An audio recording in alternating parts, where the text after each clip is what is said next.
Hello, everyone, and welcome to the Awaken Together podcast. I'm Jen, And I'm Kat. and today is going to be our Halloween episode. Ooh. Great ghost sound. Love it. Thanks. I'm glad you realized what that was. I knew right away. We are going to share with you some rituals for the actual day of Halloween and discuss what we've mentioned in previous episodes, but review how to protect your energy, review how to set your space, and just some more rituals you can add into your life. But before we get into all of that, Kat and I just completed our second Awaken Together retreat in St. Augustine. It was a witchy theme, and we would love to share a little bit about how that was. So, Kat, share your heart, all the things that came up, and it was just incredible. Oh my God. It was a dream come true. Like, I'm having trouble explaining when people ask me now that we're back, like, how was it? I'm like, oh my God, no words. It was absolutely perfect. The group always comes together just so beautifully, even though, many people come into it not knowing each other and then they leave as family, as a sisterhood. And in terms of this retreat, as a coven, I was just so proud of how, yeah, just how vulnerable everybody was. It's like this container creates such a sacred space for everybody to drop in really quick, get deep, share their hearts. And I really believe that everyone comes to this for their own reasons, but takes what they need out of it. And yeah, all the little things that we did, from our mystical dinner, where everybody dressed up as a different feminine archetype, and we went around our table. We did a cord cutting ceremony with candle burning. Which was Oh, wild. it was so wild. So many stories on that. And just being a 5-minute walk from the ocean provided space for everybody to just really connect with nature, which is, as we know, like a big part of witchiness and the elements and connecting with the earth in that sort of way. So I'm still like on a high, just glowing from it, and can't wait for the next one. But what was your Yeah. experience, Jen? Yeah, I actually drove down to Florida from Colorado, so I had a lot of time to sit and kind of think of everything, and it was so special. I think every retreat is special in its own way. It's impossible to say, yeah, one goes over the other because, yeah, it meets everyone exactly where they need, and I just think it really shows what I would love to see humanity just be able to offer. I tried to cultivate as many retreat-like experiences as possible now in my life because Mhm. that kind of intimacy and vulnerability and true play without judgment and just really delving into what we can do as like a group energy. It's just something that is so sacred and important, and you can just feel in your being that it's what is supposed to be happening. It Mhm. feels like a click of alignment, I think. And yeah, our schedule is so beautiful. I loved doing all of our little workshops. I loved all the classes. I we had one of the like moments that was so beautiful. I was doing Reiki on a big chunk of the group. And I just like look up and the moon is rising over the Mm. ocean and it's this giant pink moon. And it was so beautiful. Ah, So, so gorgeous. That was so special. I remember we all hovered out the front deck and we're just like gazing in awe of just this gorgeous pink moon over the ocean. yeah, the Oh, moon was really showing up for us yeah, this retreat. It was it like was such huge. beautiful views and so big, and yeah, it was so special. Yeah, I've sat and done some journaling on just little moments, but it's absolutely incredible to watch. First of all, new people that came, but we also had some repeat people that have come to previous events, and just watching people's growth along the way and how every single retreat is so different. You cannot ever get the exact same thing, and you really get to explore multiple sides. So, watching even people that have attended multiple really play with that has also been such an honor. Mhm. But yes, I'm so happy, Kat, that we get to do what we do, Me and I love you. too. I love you too. I'm so grateful to be able to do this with you, and you're so right. The world needs more of this magic. Yes, absolutely, and we're gonna keep making it happen for sure. Yes, that's right. So, to switch gears into Halloween, I thought before we went over just kind of some rituals that we would share a little bit of our experience with Halloween, because I think this is a very funny conversation with my background versus cats, which we have given you little glimpses of. But I was not allowed to celebrate Halloween. It was like the biggest no ever. My family really saw it as being a very evil holiday, and that, yeah, any participation in it was just a really dark thing to do. And so I had this confliction growing up. I always remember just being like so confused between my own family experiences and then at school, like seeing kids come with costumes. And I wasn't allowed to participate in like Halloween parties that happened in class either. So it was always this weird, like I got more isolated. Like I feel like I had the darkest times of my life around Mm. Halloween because there would Poor be little these. Jen. Yes, it was just always so confusing to me, like, are these people, like, participating in evil? It, like, just doesn't seem to land for me. So I was always just such a watcher and paying attention to, like, everything happening, and I remember, yeah, classes would play, like, movies and stuff that I wasn't allowed to watch, so it was always all this, like, "Oh gosh, this is embarrassing. I have to, like, go somewhere else for things," and it was also so strange because the day of Halloween, we didn't participate in any, like, church events either. My parents were even against, like, churches trying to do, like, spin-offs of Halloween. So Wow. we yeah. Mm. So we would, like, turn all the lights off in our house on Halloween because we didn't want the trick-or-treaters, like, coming to our house. So it's just, like, this really weird, like, sitting in the dark, like, doing other Oh, stuff, which and it was sounds kinda just. witchy, Right? I but feel like not. they made it so much more like, Halloween became the biggest emphasis ever, Yeah. when it was supposed to not, but, yeah, we had, like, a very strange ritual around it regardless, which, yeah, it shows anything can kind of turn into a ritual if you do it every year. I just, like, Mhm. came to know what to expect and what was coming, but, yeah, that was kind of my experience with it. So once I became 18, I feel like I became 1 years old with Halloween. And so that would make me, let's see, 12 now, Aw. in Halloween years. I love And that. so, yeah, so I still feel like it's such a like inner child, like healing experience to kind of do the playful side of it.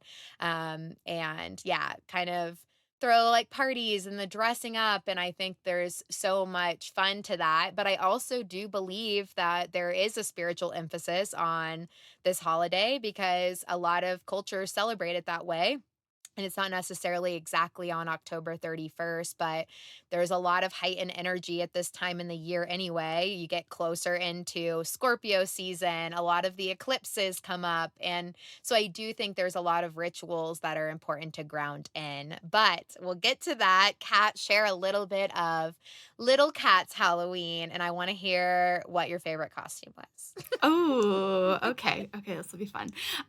Yeah, so it's crazy how Jen and I have had, like, such different upbringings with it, but have now, like, met in the middle and share this love for Halloween. I love that. Yeah.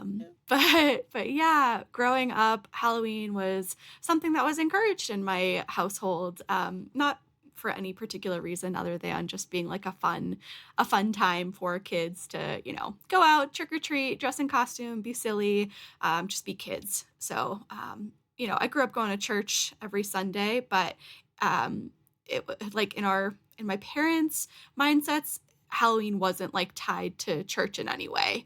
So Of course, I'm grateful for that because it's always been one of my favorite holidays. I remember when the, like, costume catalogs would come in the mail. I'm really dating myself here. Like, early '90s, when the costume catalogs would come in the mail, and I would circle the ones that were my favorites, and I would talk to my mom and say, "Mom, which one? Like, I can't pick. I think I really like this one or this one," and she would help me make my decision, and then we'd order it from the catalog by like, calling them So and placing cute. an order. Oh, yeah. So that was a big highlight, just picking my costume.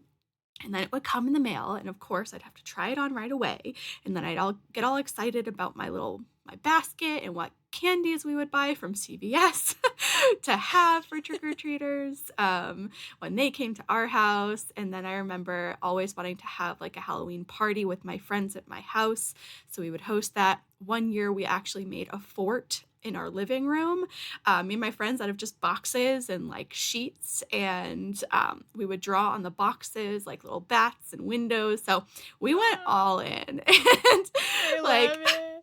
yeah, Mary Kate and Ashley, Double Double, Toil and Trouble. I just like that was a big part of my childhood. I wasn't allowed to watch that one. Oh, we'll have to have like a full Jen inner child healing Halloween night where we go trick Yeah. or treating, even if it's just with people we know, so people aren't alarmed. We're gonna make this happen, Jen. Mary Kay and Ashley for wonderful. Yes, yes, exactly. I also just like really, I don't know. I wanted to have magical powers so badly as a kid. I really wanted nothing more to be like than to be Matilda. And that sounds really messed up because if you've seen Matilda, like that movie is pretty sad with her family life. Of course, that's not what I wanted. I just wanted her powers. So I would Mm. stare at a light switch for like 30 minutes and just begging it to turn on. And unfortunately, it never worked. But You were meditating though, I mean, I let's be real. was. You're right. I was meditating really hard, focused.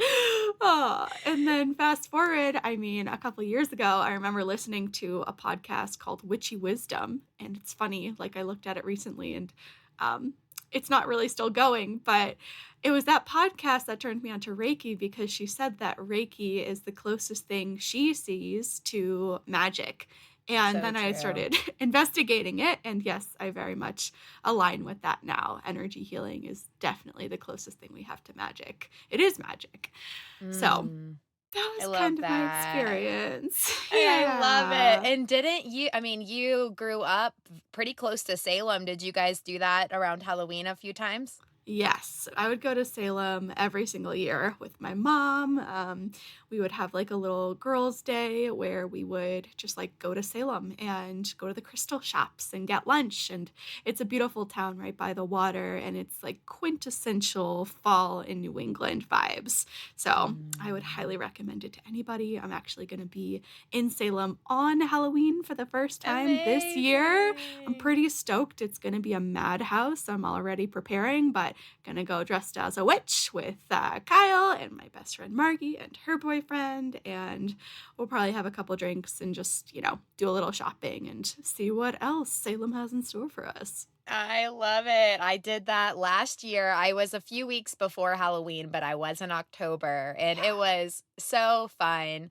I think, I can feel like, I mean, a lot of sad stuff happened during that time. I like that there's a combination of kind of reflection on the bad that occurred, but also a chance to kind of switch the narrative, Mhm. celebrate the fact that, we can be so much more open about our gifts and what this is and work together to, unpack the mystery of everything. I think that's one of the beauties of yeah, we talked about this a lot at our witch retreat, like Mhm. calling yourself a witch, and working with witch practices and rituals is really a beautiful way just to reconnect to what is already happening around us all the time, the cycles that are around us, the moon cycles, the season cycles, the cycles in our own body. If you're a bleeding body, like there is just so much magic that's already happening. And when you're conscious of it and kind of ebb and flow with it, you really do start to see that form of magic that you can practice with. And I think it's absolutely incredible. It's very sad that, you know, we can reflect back on history and times that anytime someone was stepping into their healing powers and abilities that were gifted to them, I think a lot of it was conflicting against power and greed and the things that needed to happen in the patriarchal view that, you know, it was a confliction to have these kind of alternative or integrative healers working with the community. So I think it's a beautiful time in history that we can step into those gifts and play around with what feels good to us. And I believe we all are magical. And I Mhm. believe that you were doing magic even though the light bulb didn't turn on. You were Thanks, regulating that Jen. nervous system, you know? Yes, absolutely, and I love I love what you shared too. It's like, for me, witchiness, whether you, are practicing witch or you just feel drawn to magic and, energy work and healing, and being in nature, I think that it's reclaiming our power as women and our femininity because it was repressed for so long, and, we were told to be small. We were told that there were so many things that we couldn't do when it's like innately in our DNA. This is who we are. And so it's just embracing the isness of that. Mhm. Mm. Absolutely. Yeah. So, next, we actually have a lot of fun rituals to share with you all that you can really practice, whether it's on All Hallows Eve or the time leading up to it, or even the day after. Just some ways that you can really lean into the energy of this day, whether it's, with your friends and with community, but also in your home yourself. So, Yeah, and I was going to add to that, Kat, that these are a lot of the rituals we have shared, like for full moon ceremonies, new moon ceremonies.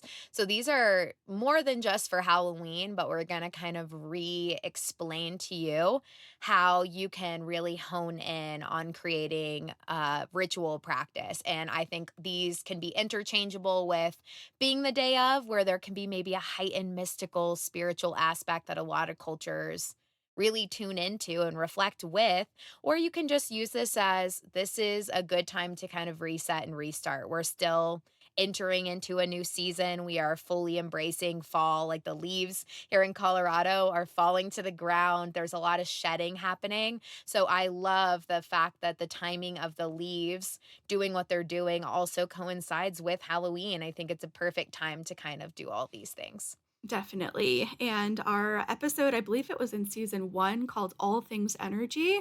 That's where we first briefly like touched on all of these things. So it's a little bit of a review from that. But if you want to go even deeper, you can listen to that episode as well. We'll be touching on those as well as some other practices to add to your tool belt. Mhm. So, the first one, when just thinking about being in your home, creating a sacred space, we're going to want to clear the energy in your home. So, really, the first step that I would recommend doing is really simple, it's cleaning. And it doesn't sound like magical or mystical, but it's actually really important because stuck energy gets trapped within dust particles, within dirt, and of course, like in the energy of trapped emotions that might be stuck in the place as well. So literally cleaning the floors, sweeping, vacuuming, dusting, all the surfaces. That's going to be a really great first step. And then from there, totally recommend smudging. So this is burning something. So whether it's traditionally sage or Palo Santo, maybe some lavender, even a candle if you don't have those other things at home, but you'd like to Incense sticks for the win. incense sticks. Yep. I keep a pencil holder of incense sticks right by my front door so that it's in my face, I can grab it. I do that so often. I can cleanse myself off in my space. There you go. So many ways to do it. So smudging, and there's a couple ways that you can keep in mind while you're smudging. So if you are holding your smudging agent, the way that you remove unwanted energies is by creating counterclockwise circles and just moving deliberately and slowly around your space. Counterclockwise is always an act of closing off, right? Sealing, removing. So counterclockwise, moving around your space. Ideally, if you're approaching this from a mindset of being really present and kind of protecting your own energy while you do so, open the windows so that the stuck energy can move on out. So it has a place to go and exit. Then, once you've done that throughout your space, recommend moving clockwise throughout your space. This will seal the space with protective, healing, and safe energies. So, this can be whispering like protection spells under your breath, like, please protect this space. Those who don't belong here, please leave. And yeah, just having that moment of creating sacred space within your house that feels loving and nourishing and like your energy. So, creating that. And from there, playing music is another great way to change the frequency within your home. So, this can be loud enough that it can permeate through each room, or you can play it in each room separately, but just playing music that you feel resides with the frequency that you want to be inviting into your space. I love that, and I wanna add one more thing. I just did this yesterday, and it's so funny to think back to my childhood because I swear I rearranged my bedroom, like, so often. I feel I would just redo my room, and I didn't really think much of it, but I just redid a lot of the stuff in my house yesterday. I switched up the bedroom arrangement, the living room slightly, and just kind of switched a lot of stuff up. And it feels so new. And that feeling of it feeling new is such a beautiful new energy to step into. So I even Mhm. think like maybe little Jen was onto something by switching her room all the time because she's probably trying to fix some energy, That's you know? so funny you say that because I would rearrange my room all the time as a kid too. I think it's Like, a way probably to regulate yourself, you're trying to bring up, but it's really probably reflective of energy as well as yeah, so I'm sure there's some psychology behind why we do that. It's probably a form of let's start something fresh and new, but mhm. I'm sure there's an energetic component too. I can feel the difference in my house from doing what I did yesterday. Yeah, definitely. I love that, and I love that we both did that. So fun. Little witches. That's right. Aw. So another tip that we have is using protection salt. So this is something that's really common. You've probably seen it in movies like Hocus Pocus. Salt is a really protective, healing element. So it's something that you could literally just take your salt shaker from the grocery store and you could walk around the perimeter of your house. You can simply draw a few lines around the entrances and exits of your house. And as you're sprinkling it, sharing that same sentiment of only wanted energies are allowed to enter this space. All unwanted energies, you cannot pass this line. And really like being with your energy, grounding in, and being present as you're sprinkling the salt around. Now, another thing that you can add to this, which is really funny, is black pepper. Black pepper is to keep away anything that's unwelcome. So, adding a little bit of salt and pepper, it's like we're cooking, but we're creating a little spell outside of the doors, outside of the windows, even just to protect your home and keep all that serves you within, all that doesn't outside. So, we've created a sacred space. We've really made our markers for where energies can't come in. So, inside of your house now, this is a great time to create an altar. And this is something, again, that we've mentioned in the past. But an altar can serve as a physical manifestation of creating that sacred space in your home where you can come to your spiritual practices. This can be where you lay your crystals. This can be where you practice yoga or meditate in front of, just having like a designated space in your home. To really call home for your practices. Now, we really recommend utilizing the four elements of nature in your altar in any way, shape, or form that resonates with you. So, fire, earth, wind, and water. For me, I like to have a bowl of water and something that I smudge with, along with a lighter for my fire. For me, I have a pine cone because the way that it falls from the tree, that's air to me. And then earth, that's my crystals. Now, something else, a great ritual that we can pull from other cultures and do so honorably is from Dia de los Muertos, having photos of loved ones who've passed on to honor their memories on your altar as well, if that's something that really resonates with you and feels aligned. Yeah, I think anything that sparks some joy. So, any photo, quote, anything that when you're sitting there in reflection, it brings you a sense of peace and calm. Some people have pictures of deities if that's in your practice. It can be so much more casual than that on just being even a little picture of you, something that really connects you back because the whole point of the altar space is not to necessarily call in something unless you're setting the intention for that. It's really just to give you a set place that you come back to, that you sit with, and that you honor and respect kind of what's going on in life, who came before you, who inspires you. It's just supposed to be a sacred space for you. That's right. And a very sweet movie that depicts this really well is Coco. I love that movie. Coco. Grandma So Coco. I love her. cute. Yeah. So cute. So, Jen, calling in ancestors and protection in the four directions is where I usually go next in when I set up my altar. Would you like to share a little bit about that? How you do it? Yeah, so I loved everything said about cleansing the space. I also, whenever I go into a ritual, and to add that I haven't always had a set altar in my house. I really believe for me, like my yoga mat was kind of playing the role of an altar.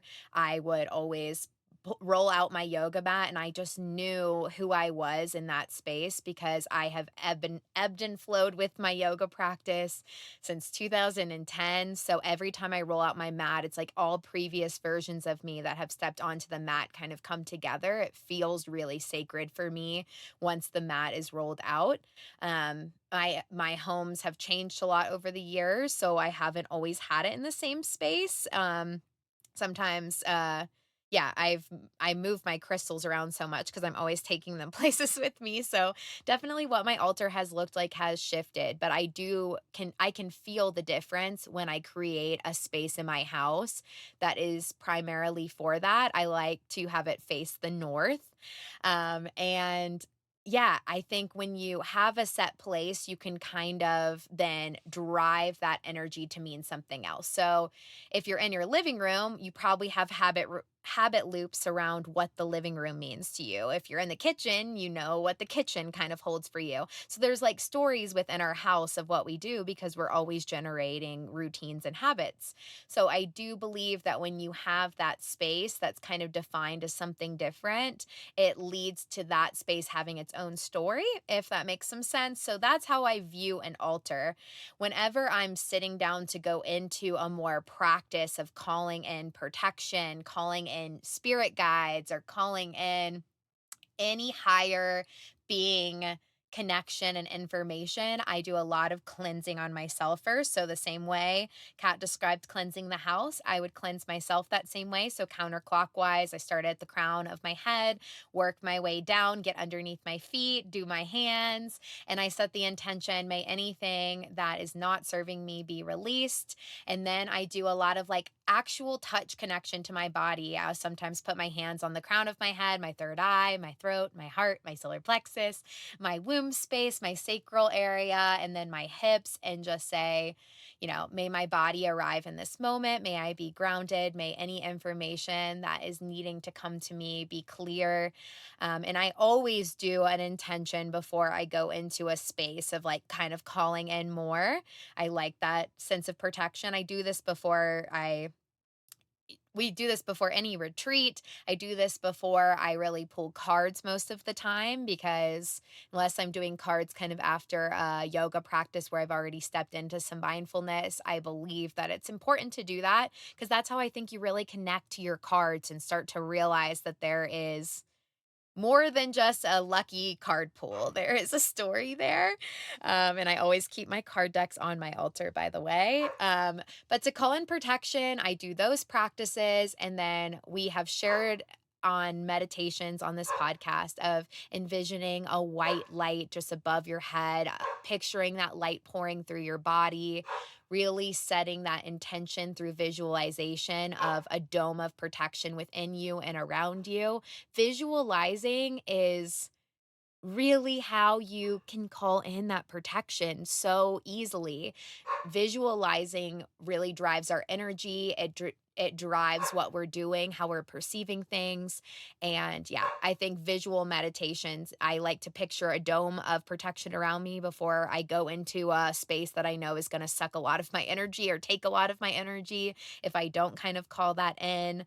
And then, yeah, I think once you're in that space of protection, other things you can do to invoke kind of that connection to higher realms, higher beings, or even your higher self, if that feels like it resonates more with your practice, is using your voice. So saying something out loud, you can ask questions, say what you're needing clarity on. You can call in the four directions, which I usually do this practice. You can do it sitting down, but I also like doing it standing up.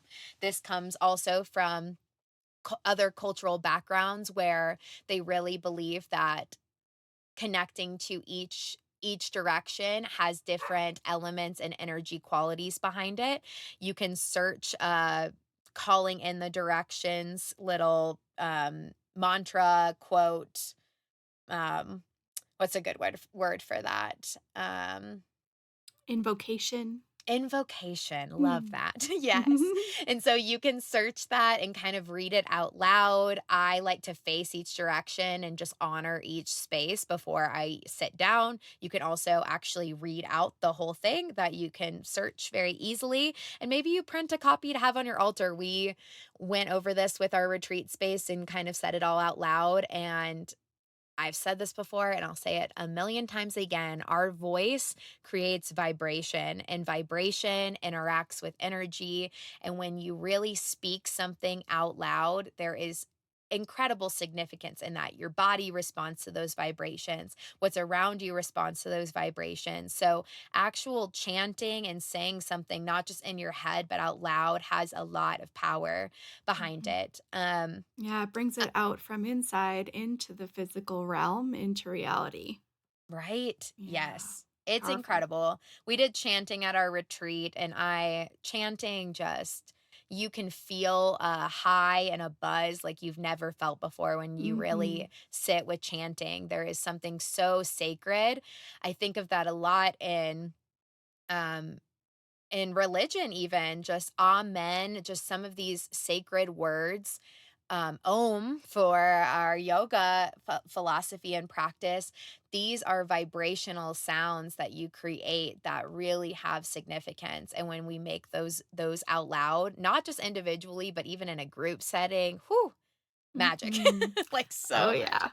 It's powerful. Yeah, the more voices, the more powerful, and yeah, it just I really love it. feels yeah, it really feels, like that's saying a spell. That's what it is. It's chanting these words out loud that means something. Um, sorry, Minnie's barking like It's crazy. okay. Totally cool. Yes. So all of those things, meditating, calling in the ancestors for protection, the four directions, everything we've mentioned so far, all beautiful practices to really spend for your Halloween if you're looking to invite some more sacredness into that day, that night, or really any time in your life. Some other great Mhm. practices are charging your crystals, so putting them in the moonlight, charging them up, dancing. So, again, getting back into the body and just letting energy flow through you, and feasting. This is a big tradition that for years and years and years, women have come together on Hallows Eve and broke bread together, feasted, drank wine, ate nourishing foods from the earth, harvested fresh at this time of year, and just celebrating because this is entering into a new cycle, a new year for many of us.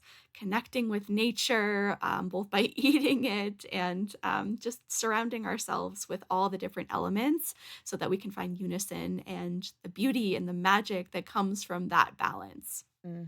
I went outside yesterday and collected some fall leaves to put along my little sacred altar space. I think Mm. that is a beautiful way to connect with nature. It's doing so much outside. There's so much beauty to the transition into fall and winter, and it's beautiful. And we've shared this on the Ayurveda podcast, but really paying attention to what the earth is giving us seasonally, like that is why the pumpkin craze is what it is it's beautiful. Nature gives us something that automatically is going to balance us with the changes that are happening externally with the seasons anyway. So some of those like warmer soups, things like that, when you're incorporating meals to it, look at what grows with the season. There is huge significance in that.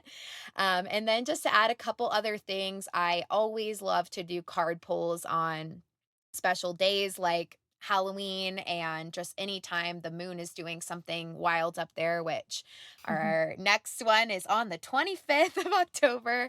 And yeah, I think pulling cards and doing some journaling reflection with it is also a beautiful practice. So that could be any form of meditation that works for you, setting the tone so that you can pick a card from a deck that you have. And then, yeah, sitting with that, doing some journaling and reflection so that you can always look back and remember what was going on at this time in your life and what you were hoping to invite in, and let that be an anchor of new energy as well. That's right. Full sensory experience, taking it all in, giving it Mhm. all out.